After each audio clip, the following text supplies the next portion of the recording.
En 1976, un appel d'offres fut émis par une église de Bretagne pour la réalisation de travaux de conservation. Cela concernait principalement une fresque abritée dans la chapelle de Kermaria.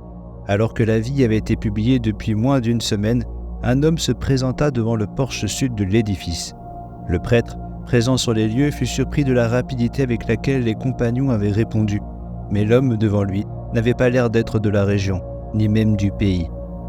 Bienvenue à tous et aujourd'hui nous allons parler d'une affaire qui est pour le moins mystérieuse, qui s'est passée en France, dans une région bien connue puisque c'est en Bretagne. Comme vous le savez sur cette chaîne, nous vous racontons des expériences paranormales ou tout du moins difficiles à expliquer. Si vous êtes intéressé par les mystères occultes qui peuvent se cacher au sein même des églises, ou de témoignages à glacer le sang dans les montagnes des Alpes, alors vous êtes au bon endroit. Plongeons dès maintenant dans les histoires de ce soir.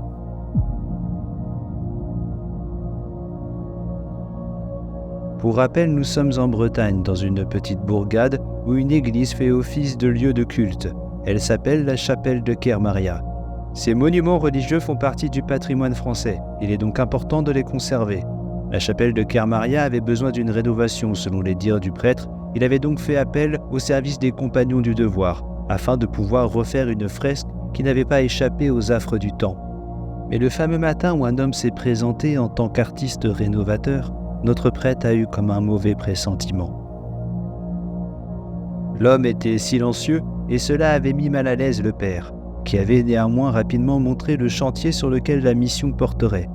Le précédent ouvrier avait quitté les lieux du jour au lendemain, prétextant qu'il n'était pas qualifié pour cette tâche.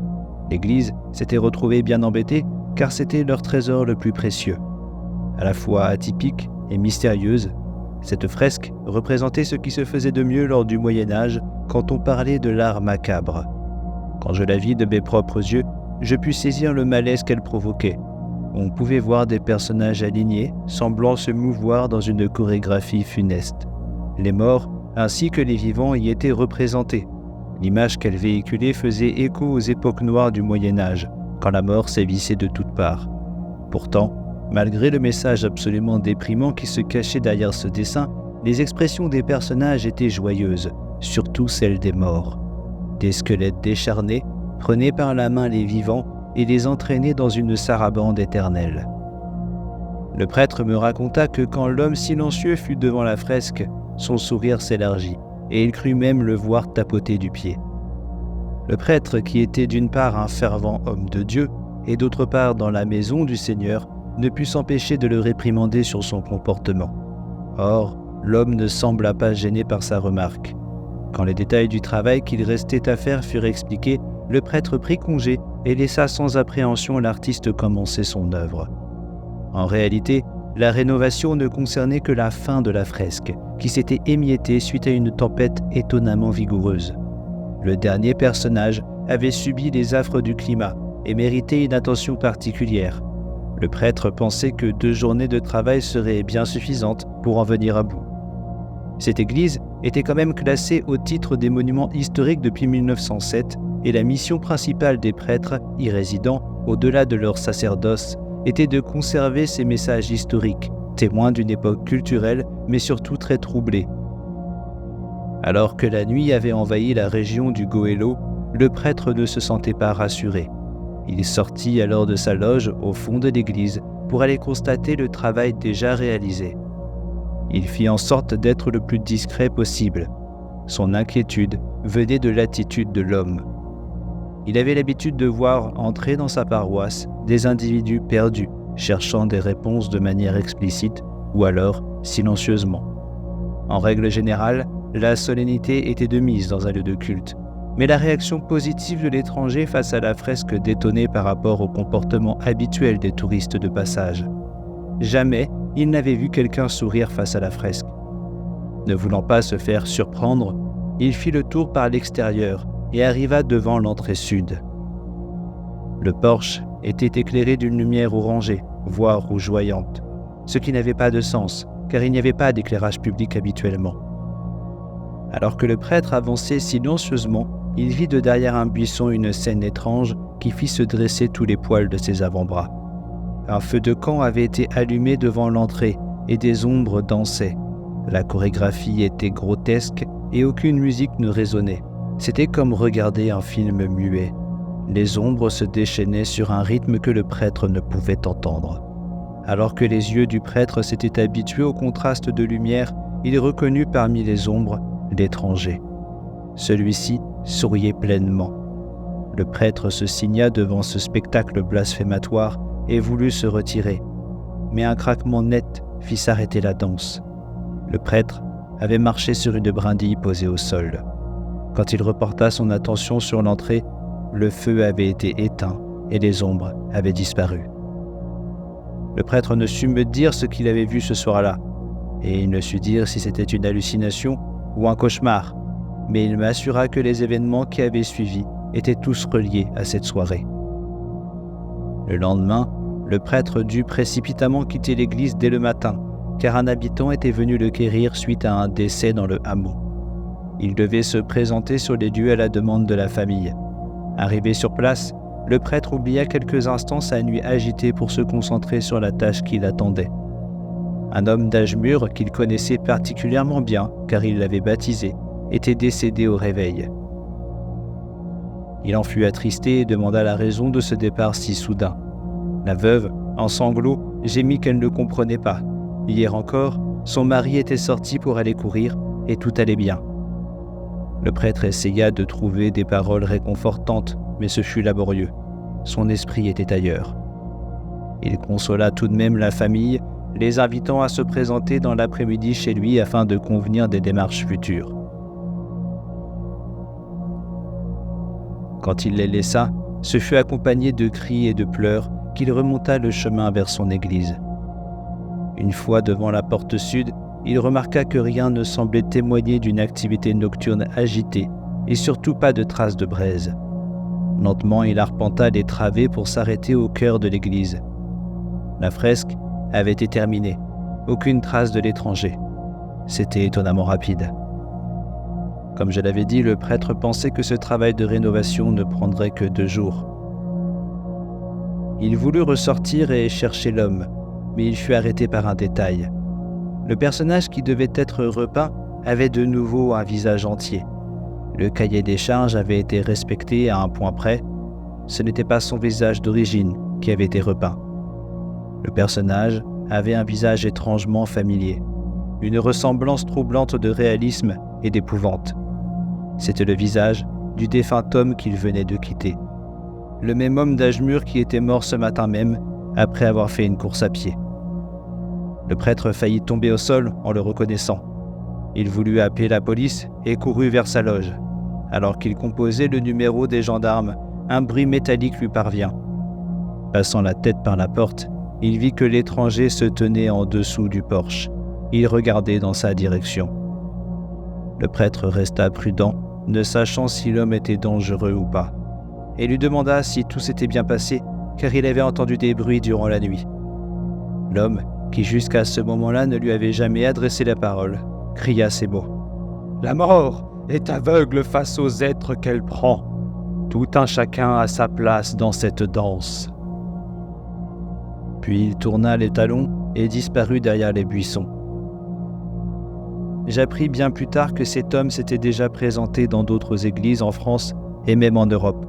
Le point commun de ces dernières était la présence d'une fresque. Les dessins étaient vandalisés et des personnages étaient ajoutés. Dans certaines régions, on apparentait cela à un rituel funeste. Je me dois d'enquêter sur cette affaire car je sens qu'il n'a pas fini son œuvre. À chaque fois qu'il s'arrêtait dans une de ces églises, des personnes disparaissaient. Des hommes, des femmes, personne n'était épargné. N'hésitez pas à partager dans les commentaires vos propres théories sur cet homme et sur ces fresques vandalisées. En attendant, passons à la deuxième histoire. En 1918, une radio fut construite dans les régions montagneuses des Bauges, aux alentours du mont Nivolet. Le bâtiment fut construit en secret et avait pour but de communiquer avec des bases militaires éloignées, en particulier avec les colonies françaises. Durant cette construction, des rumeurs auraient même affirmé qu'une antenne avait été installée à l'intérieur de la croix du Nivolet. Cependant, aucune preuve matérielle ne l'attesta, les documents déclassifiés ne faisaient pas état de cette installation. L'intérêt de cette infrastructure était la possibilité de recevoir et de transmettre des informations à une très longue distance tout en restant discret. L'activité perdit de son intensité après la Seconde Guerre mondiale et fut finalement abandonnée à la fin de la guerre froide. Les menaces militaires étant moins présentes, les lieux furent décommissionnés tout comme la garnison de soldats qui y résidaient. Alors que j'étais de passage dans la région pour un congrès scientifique sur l'utilisation des ondes électromagnétiques, mon matériel capta un signal intrigant. La transmission avait été enregistrée sur mon disque dur et je dus attendre de rentrer à mon hôtel pour écouter le message. Le casque sur mes oreilles, j'entendis alors un homme qui semblait être un militaire parler avec un accent très fort. Sa voix était paniquée et j'eus du mal à comprendre sa demande, car il posait une question. Je sentais qu'il devait émettre depuis un long moment, car il semblait exténué. L'homme demandait quelles étaient les coordonnées de l'ennemi. Je n'avais aucune idée de quoi il parlait, et cela devait être un exercice militaire. Mes appareils étaient faits maison et avaient été fabriqués de façon à capter des signaux pouvant provenir de l'autre côté de la Terre. Je n'avais sûrement pas le droit d'entendre ce message, et je coupais donc la communication aussi rapidement que je le pouvais, craignant de me faire repérer. Je risquais très gros en écoutant des communications militaires. Mais cela n'avait pas de sens. Nous n'étions pas en guerre, et la voix de l'homme m'avait semblé réaliste. Réaliste à un point de craindre pour sa vie. Ce n'étaient pas des émotions qu'on pouvait inventer. Je regardais les métadonnées de la transmission et pus localiser la source. C'était à la croix du Nivolet. J'étais totalement convaincu que cette histoire n'avait pas de sens. Cette base secrète avait été abandonnée il y avait près de 10 ans et surtout, aucun document officiel n'attestait de sa présence. Plusieurs heures plus tard, je traçais le signal sur un chemin de randonnée ayant cédé à ma curiosité. L'heure tardive m'assurait de ne voir aucun promeneur sur ce chemin fréquemment utilisé. Suivant l'aiguille du capteur et le rythme des bips, mes pieds me menèrent en bas de la structure métallique. La croix projetait son ombre menaçante sur la colline où je me tenais. Elle avait été brisée lors d'un ouragan et avait été remplacée avec des matériaux plus solides au début du siècle. Et c'était sûrement à ce moment qu'il fut décidé de construire une station radio à cet emplacement. La croix avait été pliée par la force de la nature, ce qui même aujourd'hui paraissait impossible. Je fis le tour du monument et ne vis aucune ouverture. Est-ce que je m'attendais à trouver une trappe à même le sol ? Peut-être. Le signal était toujours aussi fort et le soleil disparaissait. Je décidai de faire des tours excentriques depuis la croix pour baliser la zone le plus facilement possible. Chaque cercle me rapprochait dangereusement de la falaise. Celle-ci était abrupte et ne me laisserait aucune chance si jamais je glissais. C'est alors que j'eus une idée. Un endroit aussi secret devait avoir un accès difficile pour éviter d'être découvert par des curieux. La dangerosité de la paroi rocheuse pouvait être un dissuasif naturel. En me penchant, je ne pouvais rien voir. J'allais devoir descendre. Assurant mes prises, je réussis étonnamment à me glisser sur un petit promontoire. Il courait le long de la falaise et avait l'air de mener de l'autre côté de la colline. Le sol était lisse et j'avais l'impression que l'homme était passé par là. Mon pressentiment s'avéra juste quand je vis une feuille assez large pour qu'on puisse s'y glisser. Cela avait plus l'air d'être une faille creusée en cas d'urgence. Allumant ma torche, je vis à l'intérieur des poutres en bois. Un long tunnel se perdait dans le noir. J'avais trouvé l'entrée. Je fis glisser mon sac en premier puis passa. Une fois à l'intérieur, je savais que j'avais trouvé. Prudemment, j'avançai vers le bout du tunnel et une intersection me stoppa. J'avais le choix entre 4 tunnels plus larges et aménagés pour déplacer des hommes comme des machines. Chacun correspondait à un point cardinal. C'était un dédale souterrain. Je savais que si je partais au hasard, je risquais de me perdre et je n'avais pas assez de vivres pour me le permettre. Heureusement, mon capteur continuait d'émettre des sons et sa précision m'aida à choisir un chemin. Les tunnels se ressemblaient tous et on imaginait lors de sa construction que la priorité avait été d'être le plus rapide possible, ne sachant quand l'ennemi attaquerait. Au bout d'une marche qui sembla durer une éternité, le tunnel s'arrêta et une pièce sommaire remplie d'écrans me bloqua le chemin. Tout était recouvert de poussière et aucun signe d'activité humaine n'était repérable. Pourtant, mon capteur devenait fou et les bips s'étaient transformés en un son long et continu. Je remarquai en face des écrans un microphone posé au milieu d'une table. D'autres consoles l'entouraient et je reconnus des postes émetteurs-récepteurs. Leur utilisation ne devait pas différer de ce que l'on faisait maintenant. Une boîte à fusibles était collée sur un mur et en l'ouvrant, je vis que les fusibles étaient encore en place. La poignée avait juste été abaissée lorsque les lieux avaient été abandonnés. Tentant ma chance, je le remontais. Étonnamment, la lumière apparut et des sons d'allumage résonnèrent de part et d'autre de la pièce. La station était encore reliée au réseau électrique. En revanche, le tunnel était toujours plongé dans le noir et je ne pouvais rien distinguer à part des bruits métalliques lointains. Mettant mon appréhension de côté, je pris place sur la chaise de l'opérateur radio. Les paramètres n'avaient pas été changés depuis qu'ils avaient été abandonnés et je n'eus qu'à lancer le système de réception. Une série d'ondulations apparurent à l'écran toutes régulières. Je devais régler l'appareil sur la fréquence que mon appareil avait détectée plus tôt. Après quelques réarrangements, j'eus finalement le son d'une voix. C'était la même que celle entendue quelques heures auparavant. Ne sachant quoi faire dans cette situation, et si c'était un canular, je poussai le transmetteur sur on afin de demander si quelqu'un m'entendait. Instantanément, la voix avec le fort accent me répondit et me demanda ce qui nous avait pris tant de temps. Leur position était compromise et ils avaient besoin d'un soutien aérien immédiat, sinon le bataillon allait y passer. Devant mon incompréhension et mon silence, la voix reprit avec une note de désespoir et prononça des mots que je pensais être de l'allemand. Je lui demandai alors qui il était. Des tremblements se firent sentir sous mes pieds alors que j'écoutais avec attention le soldat. Il partit d'un rire haché de jurons que je ne comprenais pas avant de se plaindre de son opérateur radio. Je l'entendais invectiver un autre homme, puis il demanda de confirmer mon identité. Je lui ai alors dit qu'il s'adressait à l'opérateur de la station radio du Mont-Nivolet. Il n'y avait personne ici pour l'aider et surtout pas de militaire. Il parut interloqué. Des bruits de tirs et d'explosions filtraient en arrière-plan. Quand je lui demandais contre qui il se battait, je crus qu'il allait m'étrangler à travers le casque.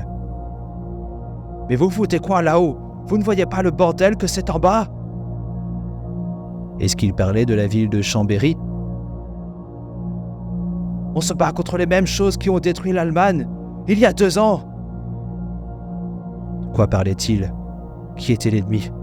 La Chine? La Russie? Un groupuscule extrémiste? Je lui répondis que c'était impossible. Les Alliés avaient gagné la guerre. Les Allemands et l'Axe avaient été défaits. « Mais de quoi vous parlez? C'est quoi ça, l'Axe? On a besoin d'aide, sinon on est foutus.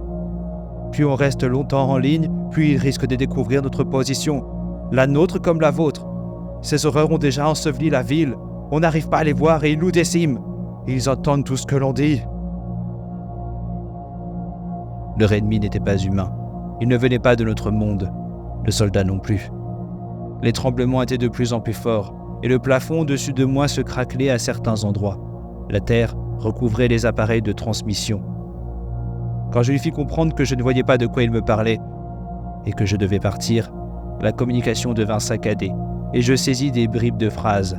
Il nous disait de tout couper. Nous avions été repérés. Les bruits métalliques étaient plus proches maintenant, et j'étais sûr d'avoir entendu au-dessus de moi un énorme fracas. Je partis sans éteindre le courant, car la grotte allait s'effondrer. La peur de me retrouver englouti sous des tonnes de terre effacèrent la confusion de la conversation que je venais d'avoir. Une fois en dehors de la faille, un souffle de poussière explosa, et le tunnel fut totalement scellé. L'escalade fut laborieuse, mais rien ne me prépara à ce qui m'attendait au sommet. Le sol s'était totalement effondré sur lui-même, comme si un poing l'avait heurté en son centre. Je pensais que l'effondrement avait eu lieu de l'intérieur, mais la topographie de l'impact suggérait plutôt que la cause venait de l'extérieur. Une pression incroyable avait été appliquée sur la croix, et comme un siècle auparavant, elle avait été pliée à 90 degrés. Encore une fois, était-ce une hallucination, ou bien cette personne a-t-elle vraiment vécu une expérience avec un monde parallèle au nôtre? Si jamais vous avez des théories sur le sujet, rendez-vous dans les commentaires. On passe maintenant à la dernière histoire. En lisant le procès-verbal de l'officier chargé de l'enquête, la description me faisait penser au cas de la secte de Charles Manson. En 2005, dans une petite ville des Pyrénées-Orientales, 3 personnes, 2 hommes et une femme, étaient entrés dans un étrange salon où se trouvait un cercle de bougies allumées. Sans échanger un mot, le trio s'était dirigé vers le cercle et s'était assis les jambes croisées sur le sol. Après quelques secondes, l'air de la pièce s'était soudainement chargé d'une énergie mystique et la femme s'était mise à parler, mais ce n'était pas sa voix qui sortait de sa bouche, c'était une voix sombre et gutturale. Les deux hommes qui étaient assis dans le cercle et qui observaient cette femme ne furent pas surpris. Ils restèrent assis à écouter attentivement les instructions qu'elle leur donnait. Quand sa voix disparut, elle leur tendit un outil non identifié pour un rituel, et les deux hommes se levèrent et échangèrent un regard pour la dernière fois. J'avais besoin d'entrer plus en détail dans le dossier, afin de comprendre l'origine du drame. Le 22 août 2005, juste avant minuit, Robert, 38 ans, frappa à la porte d'entrée d'une maison de la petite ville de Céret. Il attendait que la porte s'ouvre, alors qu'il peinait à rester immobile tellement il était impatient. La dame qui l'accueillait ce soir était une sorcière qui dirigeait un groupe connu sous le nom du Coven. Quand la porte s'ouvrit, la sorcière qui se prénommait Iris fit signe à Robert de la suivre. Elle remarqua l'autre homme qui se tenait derrière lui. Il s'appelait David et avait un air blasé. Robert avait rejoint cette communauté que récemment et la sorcellerie qu'il allait pratiquer ce soir-là était nouvelle pour lui. Robert s'était laissé tenter dans sa jeunesse par les histoires de magie et de fantaisie, et dans une période difficile de sa vie où ses repères avaient été chamboulés, il espérait trouver un refuge et du soutien dans ce groupe. Sa curiosité était toutefois attirée par l'aura mystique qui entourait cette Iris. Il était quasiment sûr que ce n'était pas son vrai prénom, contrairement à eux. Robert savait que David, le type qui se tenait derrière lui, était là pour s'assurer que tout se passe bien. Mais il savait aussi que c'était un sorcier très puissant. Donc si quelque chose se passait mal, Robert pensait pouvoir compter sur lui. Leur hôtesse s'arrêta finalement de marcher quand ils atteignirent un salon baigné d'une lumière vacillante, projetée par des bougies au sol. Robert fut instantanément frappé par la puissante odeur d'encens. Une brume enveloppait la pièce, ce qui empêchait de distinguer quoi que ce soit. On remarquait juste des choses qui étaient posées au sol de façon bien ordonnée. D'un signe de la main, Iris leur ordonna de s'installer au sol sur des emplacements délimités par des dessins. La vie dans la ville de Céret était normalement très calme et paisible. J'avais pu vérifier cela dans les rapports de police qui se résumaient à des accidents de voiture ou des disparitions d'animaux. En fait, il y avait plus de poules que d'habitants ici.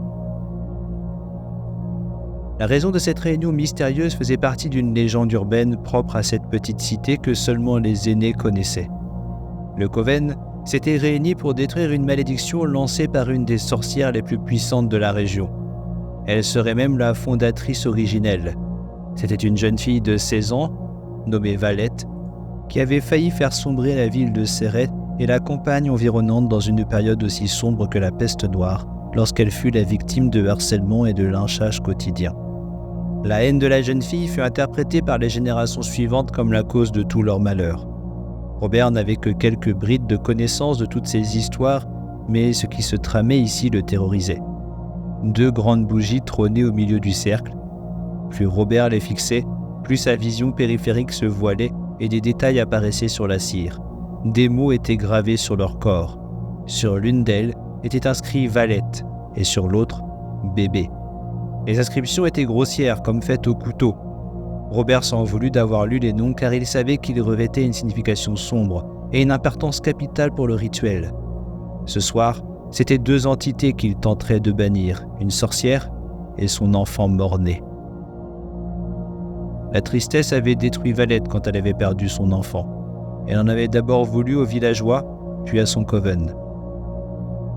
Ces derniers lui avaient tourné le dos quand elle avait imploré leur aide. Pour se venger, elle avait mis fin à ses jours de la plus horrible des façons.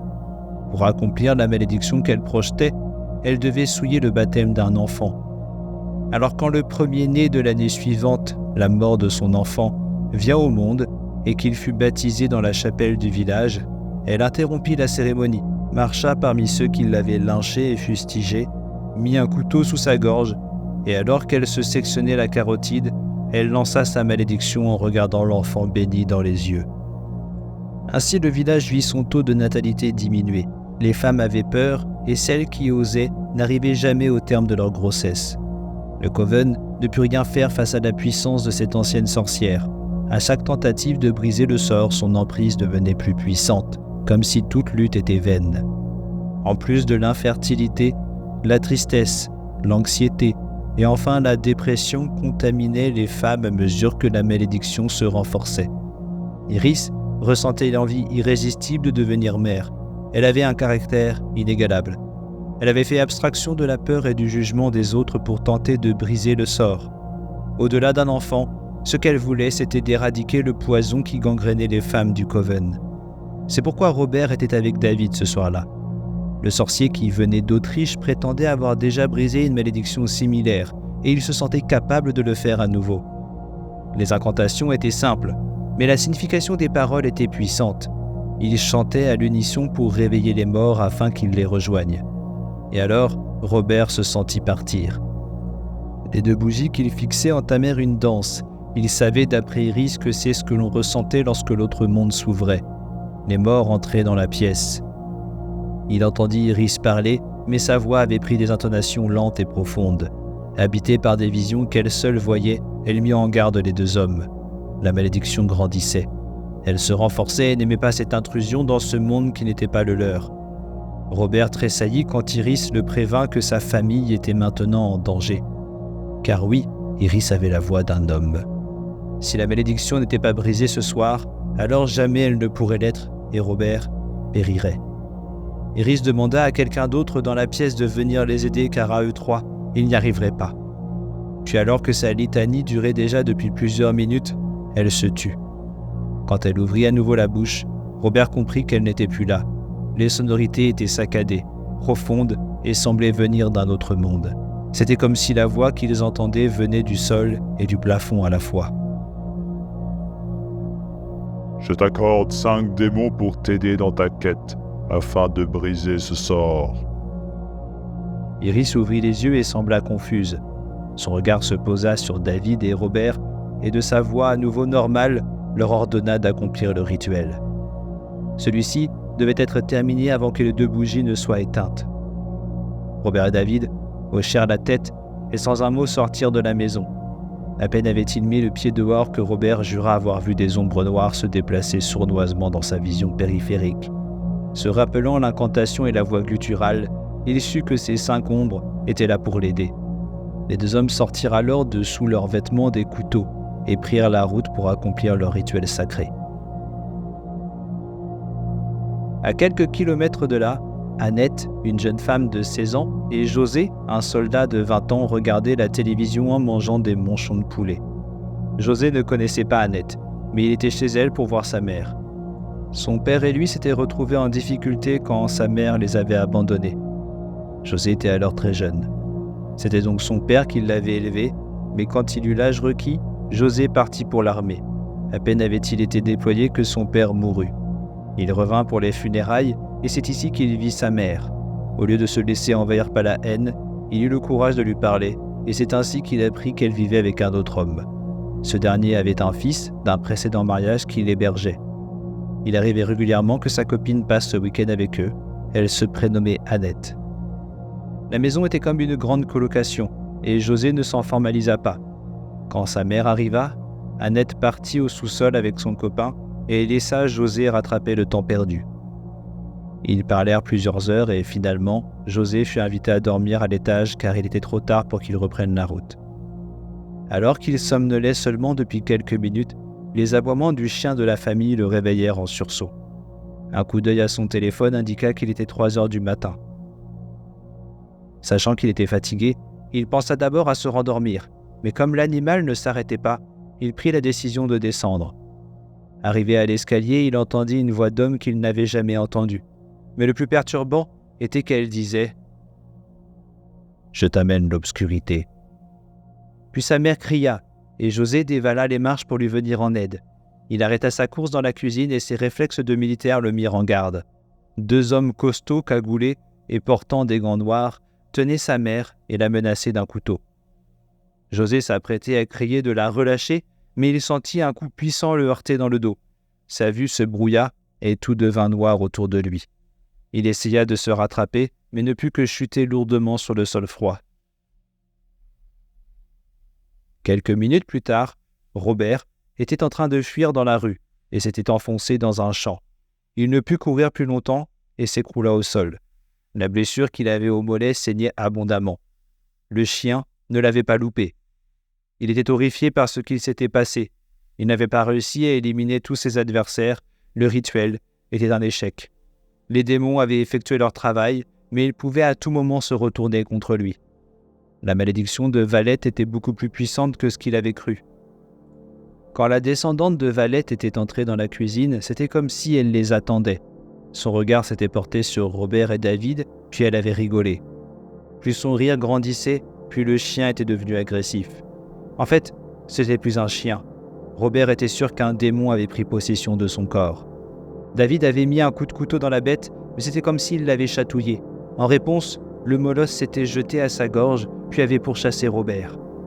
Quand il était sorti de la maison, le chien avait arrêté de les poursuivre comme s'il ne pouvait franchir le seuil de la porte. Robert se demandait ce qu'il devait faire car une menace de mort flottait au-dessus de lui. La prémonition funeste d'Iris résonnait encore dans sa tête. Les sirènes de la gendarmerie finirent par le sortir de sa transe et il disparut à travers les fourrés. Quelques jours plus tard, la police rédigea ce procès-verbal. Je vais maintenant le lire afin de mettre toute cette affaire au clair. Le 10 juillet 2005, à environ 3 heures du matin, Robert et David s'étaient arrêtés proche d'une maison. Ils avaient enfilé leurs masques, mis leurs gants, puis s'étaient dirigés vers la maison de la mère de José.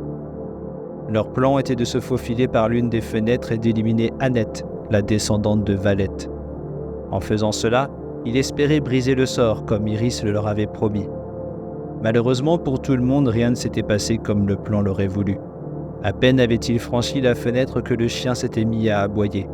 Alertée par les bruits, la mère de José était arrivée la première et avait été attrapée par David.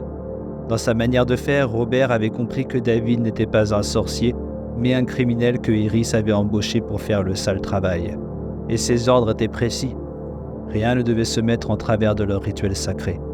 La mère fut donc assassinée sous les yeux de José. Celui-ci, en état de choc, ne vit pas le coup de couteau qui arrivait par derrière. Robert, dans la panique de se faire prendre par la police, l'avait poignardé dans le dos. Enfin, Annette arriva, et quand elle vit la scène, elle paniqua et se mit à rire et à pleurer en même temps. Pensant qu'elle était prise d'un accès de folie, Robert a fui. Il craignait que les démons ne se retournent contre lui. Le petit copain d'Annette avait saisi l'occasion et pris le fusil de son père. Quand il arriva dans la cuisine, vit le chien démoniaque, Annette pleurer et les 2 corps sans vie au sol. Il n'hésita pas et fit feu de toutes parts. David tomba raide mort. Le carnage était fini et la police fut prévenue par un voisin. Mais il était déjà trop tard. José et sa mère étaient morts, Annette était traumatisée et son compagnon allait devoir s'expliquer devant la justice. Il s'avéra qu'Iris avait trompé Robert et David ainsi que tout le coven. Son charisme et son caractère avaient convaincu des personnes faibles d'esprit de rejoindre sa fausse communauté. Elle avait inventé une histoire de malédiction pour se donner un prétexte. Son réel but avait été d'éliminer Annette, qui avait soi-disant volé son premier amour. Elle et lui avaient rompu plusieurs années auparavant et elle n'avait pas supporté de le voir partir avec une autre fille. La manigance avait vite pris et le plan fut échafaudé rapidement. À la suite de cet échec et au carnage qui en résulta, Iris fut condamnée à 20 ans de prison et Robert à 30. Annette a été internée pour troubles psychiatriques. Dans la dernière déclaration qu'elle a faite à la police, elle a cependant parlé d'un détail qui m'a intrigué. Lorsque les assaillants, Robert et David, étaient entrés dans la cuisine, elle était sûre d'avoir vu dans la pièce d'autres personnes. Ces derniers étaient cachés dans les recoins sombres, et elle n'avait pas pu les identifier. Elle avait juste pu affirmer que si elle s'était mise à crier, c'est parce qu'elle entendait en boucle dans sa tête des voix qui lui disaient « Je t'amène l'obscurité. » Quand je lus la déposition d'Iris, cette dernière n'avait aucune idée de qui était Annette et disait que les seuls responsables de cette malédiction étaient les démons qu'elle avait amenés sur Terre.